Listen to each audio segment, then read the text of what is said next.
Morning 8 மணிக்கு ஆரம்பித்தா 5 மணிக்கு தெரிய போகுது ரிசல்ட். அதுக்குள்ளே நம்ம வந்து ஓவர் ஹைப்போ, ஓவர் எக்ஸ்பெக்டேஷனோ, ஓவர் கற்பனைகளோ தேவையில்லை. காய்ந்த மரம் தான் கல்லடிப்படும். அத்தனை பேருடைய விமர்சனம் தேமுதிக. நீங்கள் எல்லாரும் வாழ்த்தினாலும் தேமுதிக தான், திட்டினாலும் தேமுதிக தான்.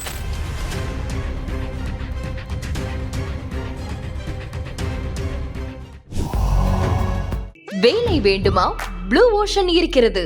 10th 12th டிப்ளமோ டிகிரி படித்தவர்களுக்கு உணவு, தங்குமிடம், இஎஸ்ஐ, பிஎஃப் இன்சூரன்ஸ் உள்ளிட்ட சலுகைகளுடன் அனுபவத்திற்கேற்ற நல்ல சம்பளம் 15,000 முதல் 30,000 வரை. பெண்களுக்கு முன்னுரிமை. 2,000க்கும் மேற்பட்ட வேலை வாய்ப்புகள் உள்ளன. இப்போதே தொடர்பு கொள்ளுங்கள். Blue ocean.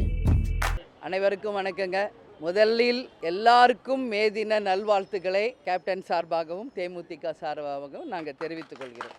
ஏன்னா உழைப்பவரே உயர்ந்தவர்கள். அந்த வகையில் பத்திரிகை நண்பர்களாகிய நீங்களும் தினந்தோறும் உழைக்கிறீங்க. அதனால் உங்களுக்கும் அந்த மே தின வாழ்த்துக்களை நான் தெரிவிச்சுக்கிறதுல உண்மையிலேயே நான் மகிழ்ச்சி அடைகிறேன். மற்றபடி நீங்கள் கேளுங்க. இன்றைக்கி மே டே செலிப்ரேஷன் எங்களுடைய தொழிற்சங்கம் பேரவை சார்பாக இன்றைக்கி மே தினம் நம்ம வந்து எப்பவும் கொண்டாடுற மாதிரி கொண்டாடி இருக்கோம். அது மட்டும் இல்லை, எங்களுடைய வேட்பாளர்கள் யாரெல்லாம் வந்து தேர்தலில் போட்டிட்டு இருக்காங்களோ அவங்களும் இன்றைக்கி வந்து கேப்டன்கிட்ட பிளெஸிங் வாங்கி இன்றைக்கி ஒரு சின்ன ஆலோசனை கூட்டமும் நாங்கள் நடத்திக்கிட்டு இருக்கோம். இதுக்காக தான் இன்றைக்கி. வேறு எதுவும் நீங்கள் கேள்வி கேட்கணும் கேளுங்க. 2 டேஸ்ல எலெக்ஷன் ரிசல்ட் வருது. ஆமாங்க. தரப்புல இருந்தும் கருத்து கணிப்புகள்லாம் ரிலீஸ் பண்ணிருக்காங்க. ஆமாங்க. எப்படி பாக்குறீங்க? நான் எப்படி பார்க்குறேன்னா, ஆக்க பொறுத்தவங்க ஆற பொறுங்க.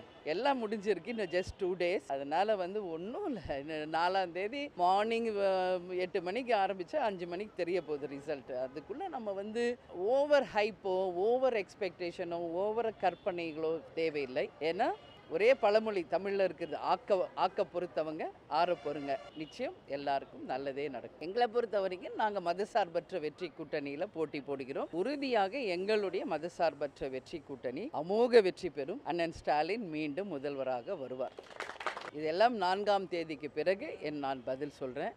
ஏன்னா எதுவுமே இனி இப்போ ஜஸ்ட் 2 டேஸ் தான் இருக்குது. எல்லாருமே வந்து களத்தில் மிக தீவிரமாக எல்லாரும் ஒர்க் பண்ணியிருக்காங்க. எல்லாருமே அவங்கவுங்க எல்லா வகையிலுமே வந்து சிறப்பாக வேலை செஞ்சுருக்கோம். அதனால் இன்னும் 2 நாள் இருக்குது, பொறுத்துக்கங்க. 4ஆம் தேதி ஒரு வெற்றி செய்தி வரும். அதற்கு பிறகு நிச்சயமாக உங்களை அழைத்து நான் பேசுவேன். இந்த ரீசன்ட் டேஸ்ல நீங்க பேசின அந்த தேர்தல் பரப்புரையில நிறைய பேர் வந்து எதிர்க்கட்சியினர் வந்து உங்களை விமர்சனம். அது எப்படி காய்ந்த மரம் தான் கல்லடிப்படும். சரிங்களா? நான் வந்து விமர்சனங்களை அதான் இதுக்கும் நான் வந்து சேர்த்து 4ஆம் தேதி பதில் சொல்கிறேன். சரிங்களா? ஏன்னா நான் கடந்த ஒரு 6-7 மாதமாக பார்க்குறேன். இன்றைக்கி ஆளும் கட்சி, ஆண்ட கட்சி, எத்தனை இன்றைக்கி புதிதாக வந்த கட்சி எல்லாரையும் விட ஒட்டுமொத்த ஊடகங்கள், யூடியூப்ஸு, எல்லா கட்சிகளுடைய ஒரே கவனம் தேமுதிக. அத்தனை பேருடைய விமர்சனம் தேமுதிக. நீங்கள் எல்லாரும் வாழ்த்தினாலும் தேமுதிக தான், திட்டினாலும் தேமுதிக தான். அதனால நான் சொல்கிறேன், பழுத்த மரம் தான் கல்லடிப்படும். அந்த வகையில் வாழ்க